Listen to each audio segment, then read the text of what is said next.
Good morning, everyone.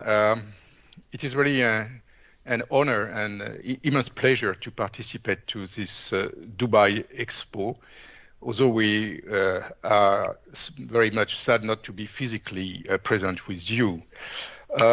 Before Stéphane Comment will give the presentation of our goals, I just would like to say a few words.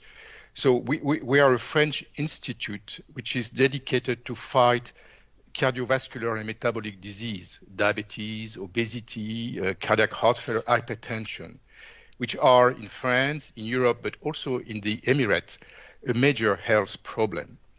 Our mission is to develop translational research from bench to bedside.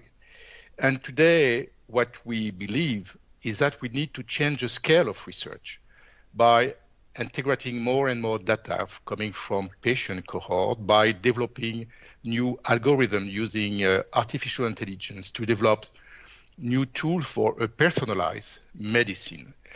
And we have very interesting and fruitful discussion with our colleague from the Emirates.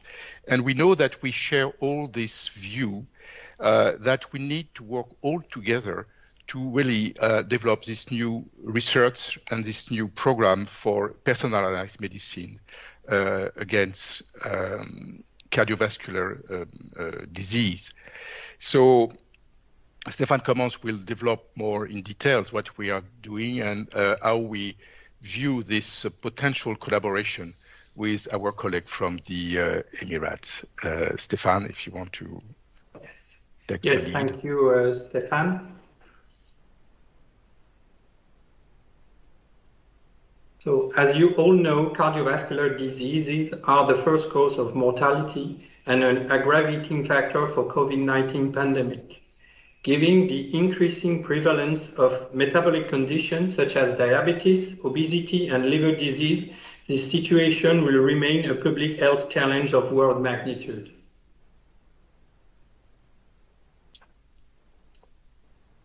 These frequent chronic diseases progress silently throughout the whole life, starting from predisposing factors, which are on the left, such as genetic and environment, with lifestyle, for example, and they will develop into comorbidities, such as hypertension, obesity, dyslipidemia, and diabetes.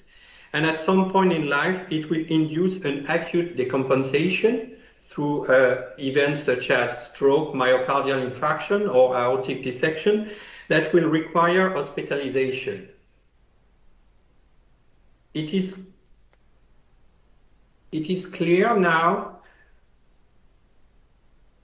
that this disease results from crosstalk between the cardiovascular system, which is represented through the heart, and metabolic organs such as liver, adipose tissue, fat, and the intestine, with the contribution of the intestinal microbiota leading to different metabolic, inflammatory, and endocrine status.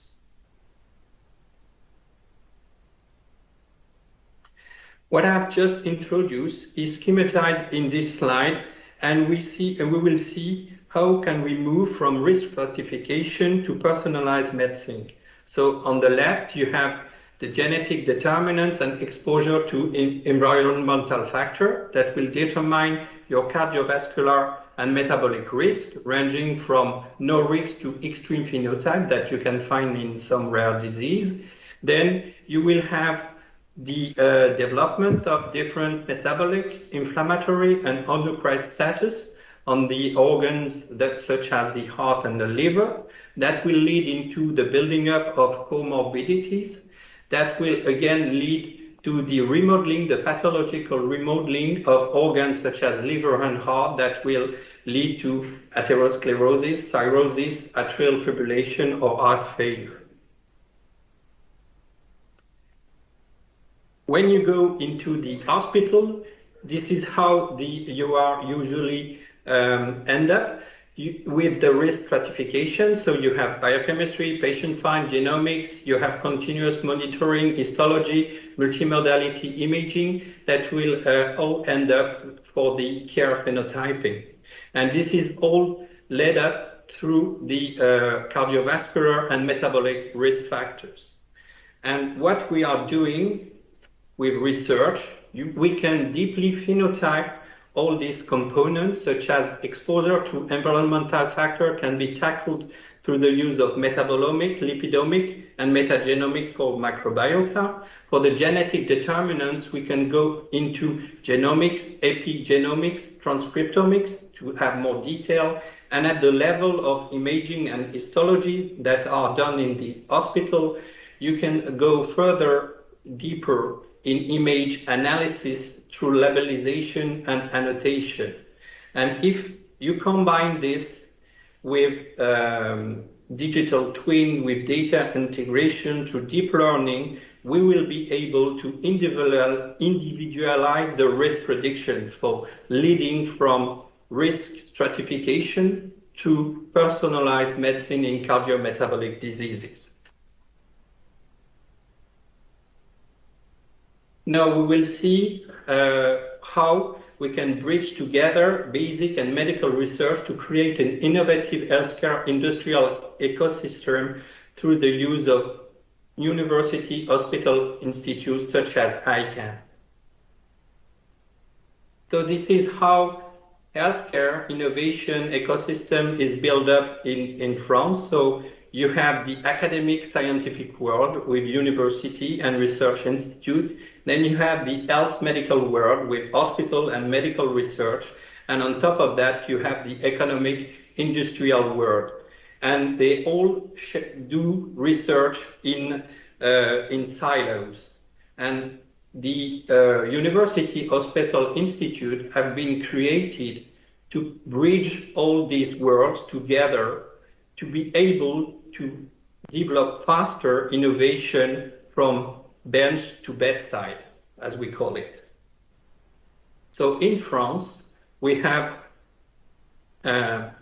6 university hospitals which are combining basic and clinical research expertise on major health issues to fasten the transition of innovation from bed to bedside. And our institute is dealing with the cardiometabolic diseases, but you have other institutes that have been created that can deal with rare disease, with brain disease, with infectious disease, with other cardiac disease, with eye diseases, or with surgery.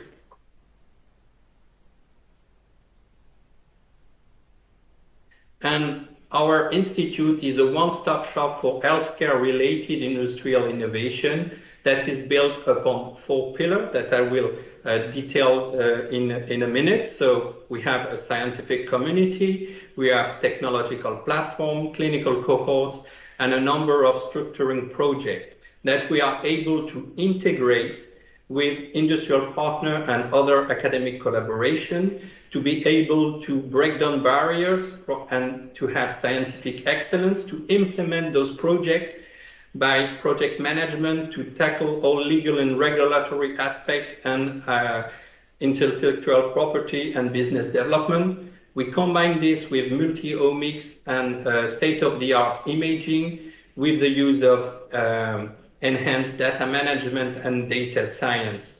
And this leads into innovation. So we are able to develop innovative medical devices, drugs, to develop new patient pathways for prevention and innovative care practice, and also in the field of e-health with telemonitoring and digital twins, all leading to personalized medicine.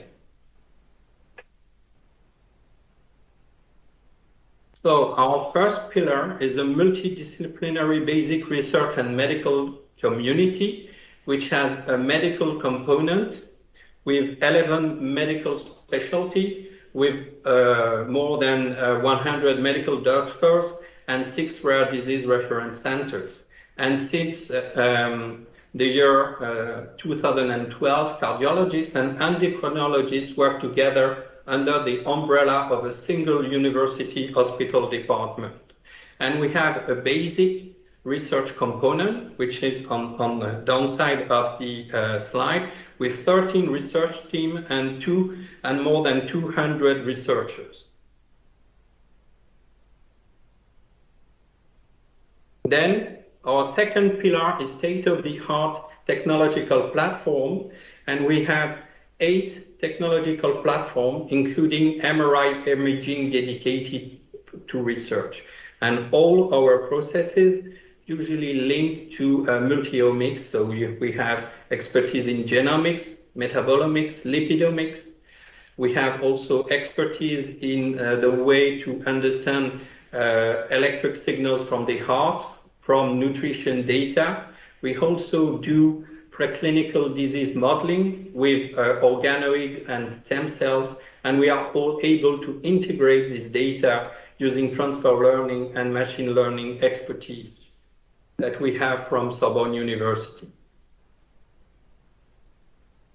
Our third pillar is clinical cohorts, and we have more than 40,000 patients included in those clinical cohorts, ranging from reference population and primary prevention to rare disease and transplant. And in some of these cohorts, we have longitudinal data from some of the registry with over 10 years of follow-up. And from all these pillars, we have been able to build up more than nearly 30 major collaborative projects, including 2 transatlantic networks and 8 European initiatives, and 3 of those European initiatives are coordinated by ICAN researchers. So these are the project Metacardis, Maestria, which will be more detailed in a minute, and CMRI. And all these projects have been able to develop this emerging cardiometabolic field. So on the left, you see the evolution of reference domain, and you see that starting from year 2006, there has been an increase of publication dealing with cardiometabolic condition. And we have been able to drive some major scientific breakthrough, such as linking epicardial adipose tissue with atrial fibrillation. We have done some work also on microbiota, on cholesterol efflux, on cardiac MRI strain as a new non-invasive biomarker of fibrofatty level of the heart, and also to tackle fatty liver with atherosclerosis. And this has led into nearly 200 medical consensus articles and international recommendation from our medical community, more than 5,000 scientific and medical publications, with over 300 of these cited in the most 1% top journal.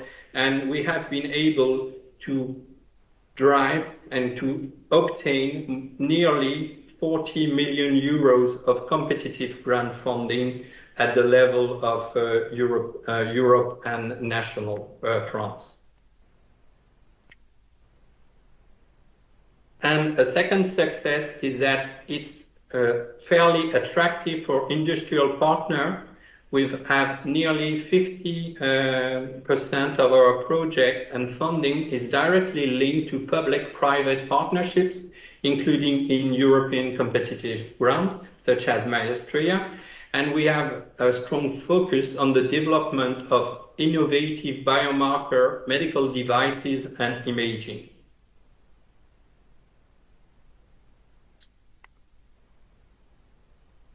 So here is our vision.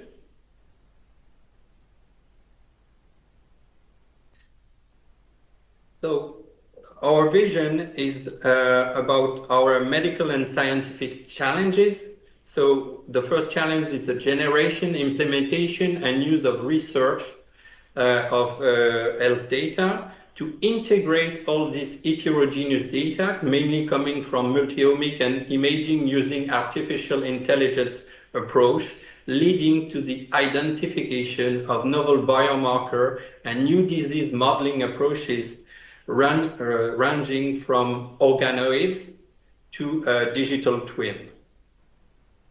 And we think that using these techniques and using the high-quality data compatible with state-of-the-art machine learning that we have through Sorbonne University, we will be able to develop better patient trajectories to improve the quality of life of patients.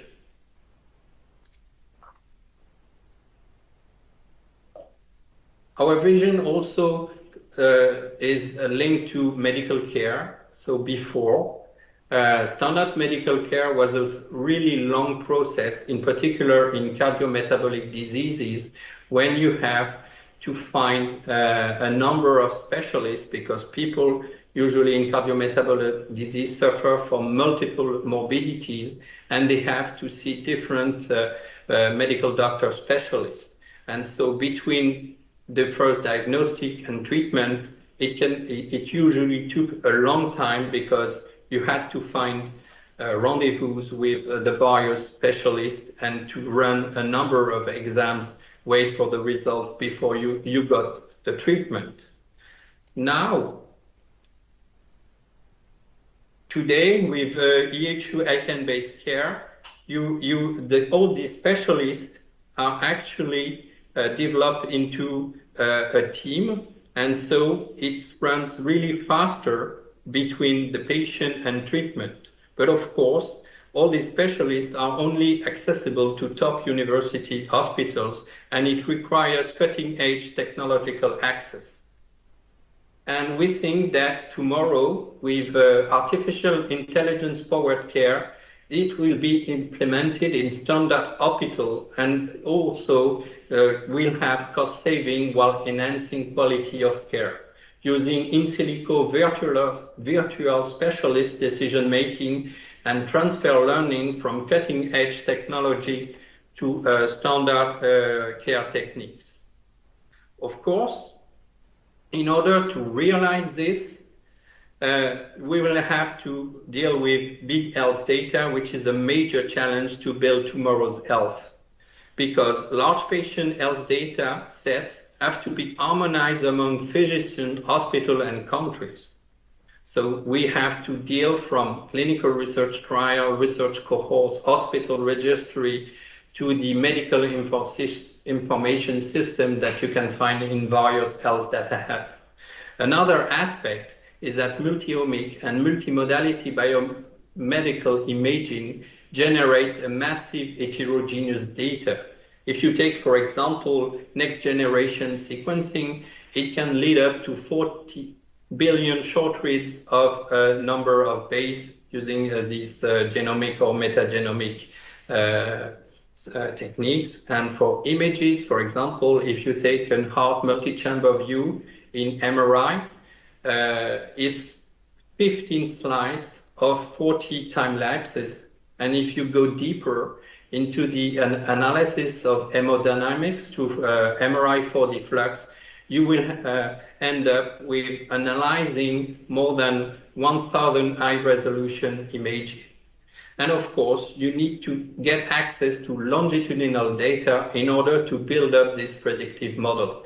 You need to know what will happen to the patient. And so this is why we are using high-risk or rare disease patients to model most common chronic diseases.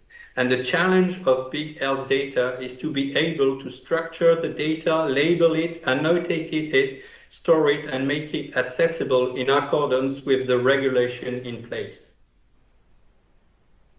Which leads up to the challenge of medical big data and artificial intelligence, and of course with the ethical and legal challenge of artificial intelligence-driven personalized medicine. So artificial intelligence is actually an umbrella term, and under it, machine learning is a set of techniques and tools that allow computer to think by creating mathematical algorithms based on the accumulated data. And in unsupervised learning, the algorithms are not trained, are instead left to find regularities in input data without any instruction. So you have personalized data, then you have this kind of black box, which is a neural net, which will lead to an output, which is an individual decision. And of course, in Europe, we have all these rules about data protection and privacy, which are called GDPR, which is General Data Protection Regulation, which restrict the processing of personal data. So one is the purpose limitation. This is right, because for clinical research it is already purpose limited. So research clinical trial are able to find this rule. Then you have another rule from the GDPR, which is lawfulness. So for clinical research, we will need to recontact subject to inform them about the new purpose. Then you have data minimization. And of course, for artificial intelligence, they often tell you that we don't know which data is relevant before applying the algorithm to the input data. But the good thing is that clinical research is already pseudonymized. Of course, anonymization is something that is really complex and can be out of reach in most cases. And you have the right to explanation.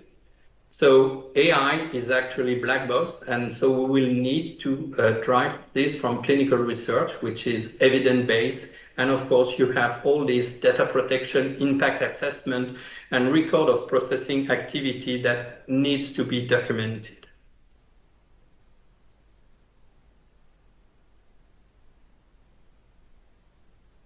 So here is an example of actually applying artificial intelligence to biomedical imaging data.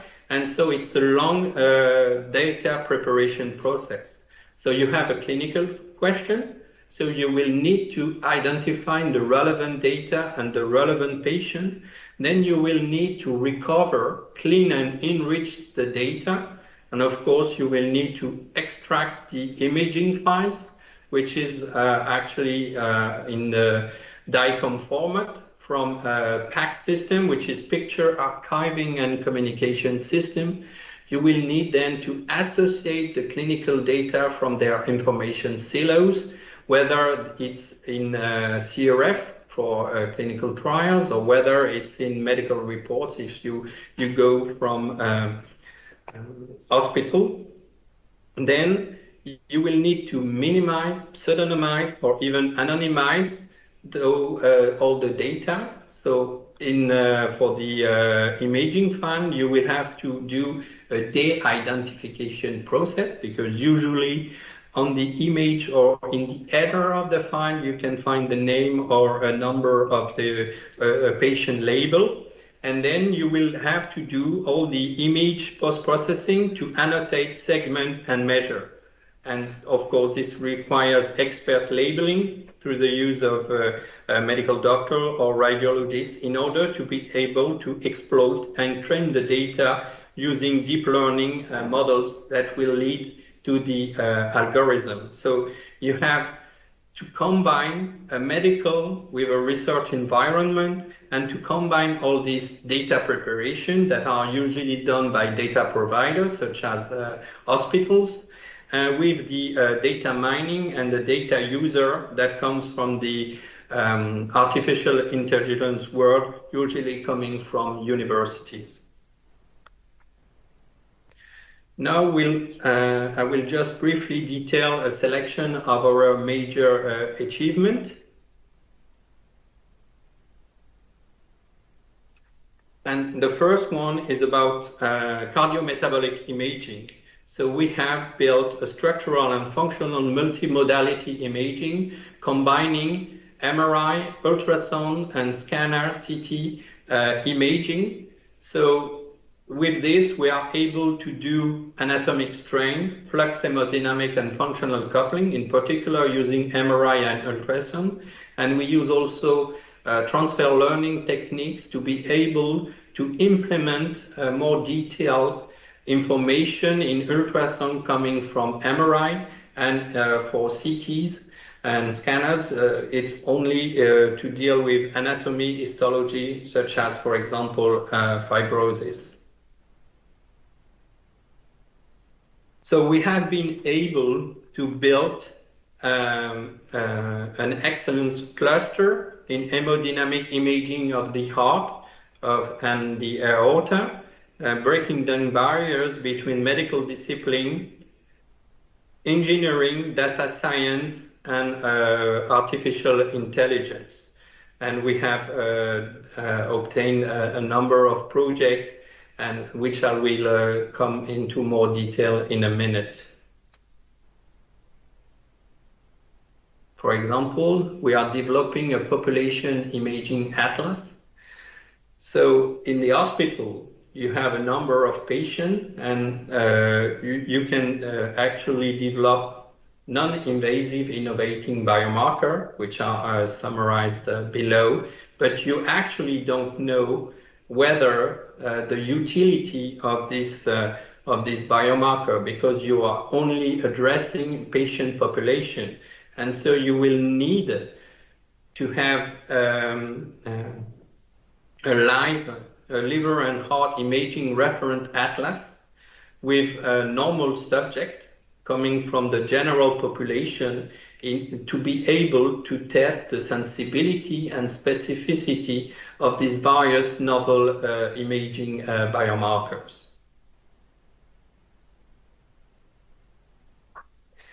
And as an example of the work that we do in imaging, we have been able to imaging cardiometabolic risk in COVID-19 patients.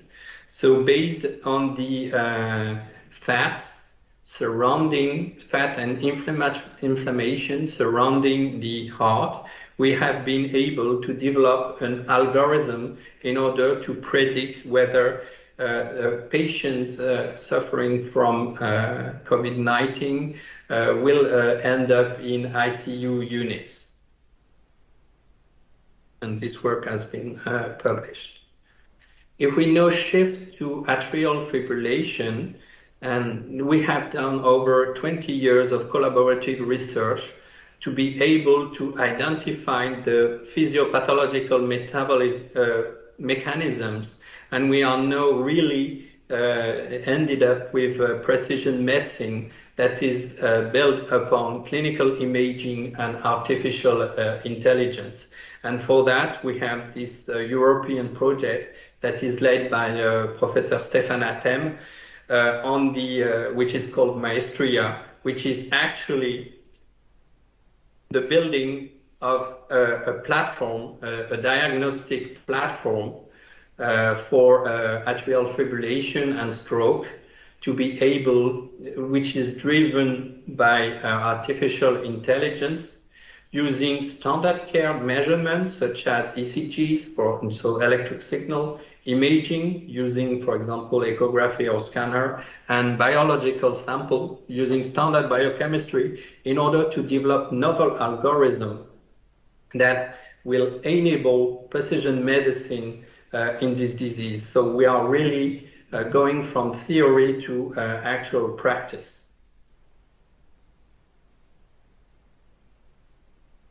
And another example, which is through a novel patient pathway, which is the Nash Clinic.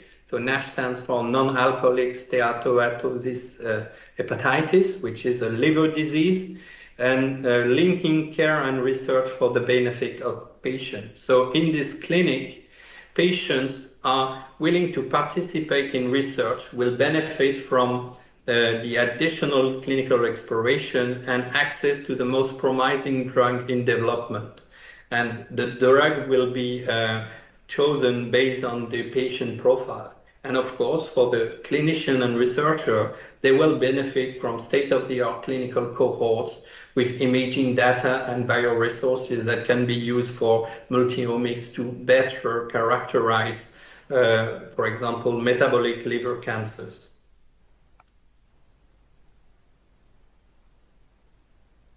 So now going in for a collaboration with the United Arab Emirates. So we in the Emirates, you also have a growing prevalence of cardiometabolic diseases.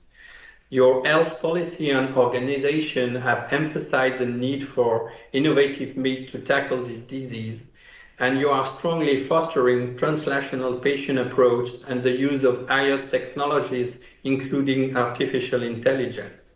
And this actually represents an opportunity for our University Hospital Institute to further refine its novel non-invasive imaging or cell-collecting biomarker or surrogates, our artificial intelligence algorithm for diagnosis and treatment of cardiometabolic disease, and innovating patient care pathways by taking into account population with distinct ethnic background, lifestyle, or socioeconomic condition with a high prevalence of cardiometabolic diseases and associated comorbidities.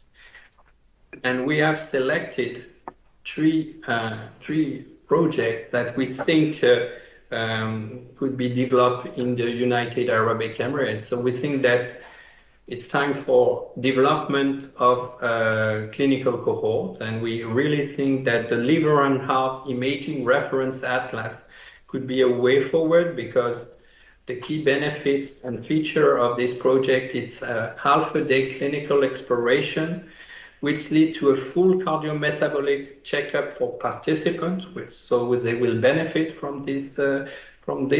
It's state-of-the-art multimodality imaging, and together with blood biobanking for multi-omics, it's highly suitable for artificial intelligence implementation.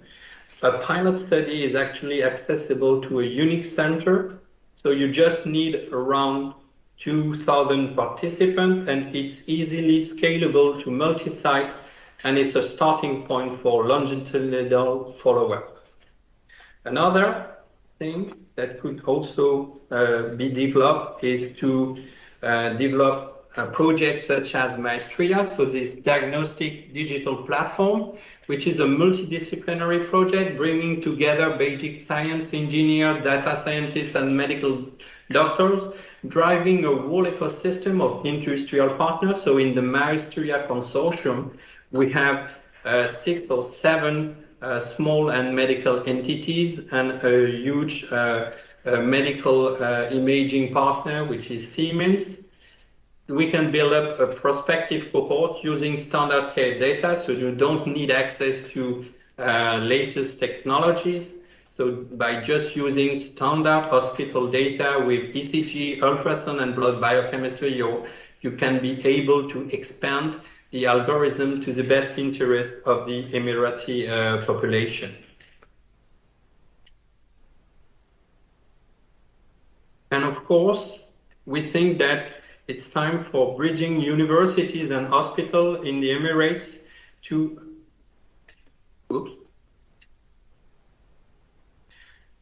have a thematic autonomous university hospital institute driving healthcare ecosystem growth.